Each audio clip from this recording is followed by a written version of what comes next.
Les voitures émettent des gaz d'échappement tandis que les enfants vont à l'école à Francfort, en Allemagne. Le 27 février 2023.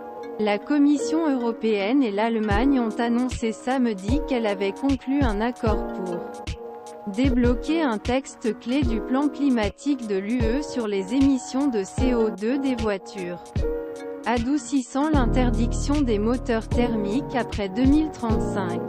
Berlin a obtenu un engagement confirmant l'UE sur les combustibles. La technologie toujours Sun Développement. Suite Berlin a desserré le frein à main sur la question de la fin des moteurs thermiques d'ici 2035. L'Allemagne et la Commission européenne ont annoncé le samedi 25 mars. Après avoir conclu un accord pour déverrouiller un texte clé du plan climatique de vous sur les émissions du CO2 des voitures. L'Allemagne avait étonné ses partenaires européens début mars, en bloquant le dernier moment une réglementation prévoyant réduire les émissions véhicules nouveaux CO2 à zéro, imposant en fait des moteurs électriques à 100% du milieu la prochaine décennie. Ce texte déjà fait l'objet d'un accord en octobre entre États membres et les négociateurs du Parlement européen, avec le feu vert l'Allemagne, et avait été approuvé à mi-février par députés rassemblés en plénière. Extrêmement rare à ce stade de procédure.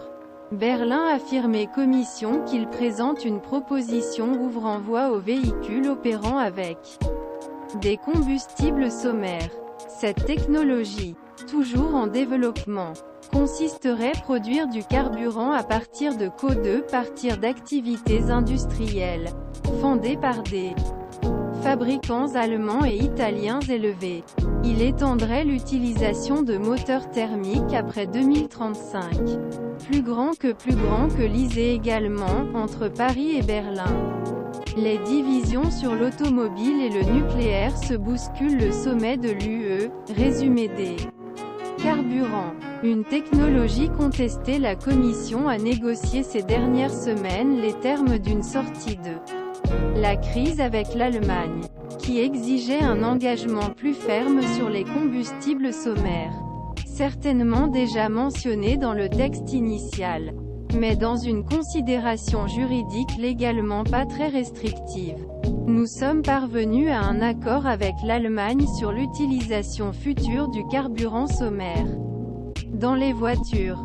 Le commissaire européen à l'environnement, Frans Timmermans, samedi.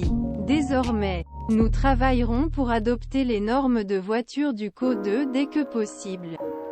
Les véhicules équipés d'un moteur à combustion peuvent être enregistrés après 2035 s'ils utilisent exclusivement des carburants neutres en termes d'émissions de CO2, a déclaré le ministre allemand des Transports, Volker Wissing. Également sur Twitter, la technologie de carburant synthétique est remise en question par les ONG environnementales, qui jugent coûteuse, consommant l'énergie et polluante. De plus, de nombreux experts en voiture doutent qu'il puisse s'imposer sur le marché contre voitures électriques dont les prix devraient baisser dans années à venir. Une initiative des libéraux FDP. Le blocage de Berlin était une initiative des libéraux des FDP pour assurer l'unité de sa coalition. Le chancelier social-démocrate, Olaf Scholz, a préféré s'aligner sur la demande du FDP. Il a été optimiste jeudi soir sur une libération du CO2 des voitures. C'est à droite, suivi. L'industrie a largement anticipé les réglementations européennes et a investi massivement dans des véhicules électriques, même s'ils démontrent leur carburant synthétique, qui n'existe pas aujourd'hui, ne jouera pas un rôle important dans segment à moyen terme dans le segment des voitures privées, a déclaré Markus Dussmann, patron d'Audi, à l'hebdomadaire Spiegel.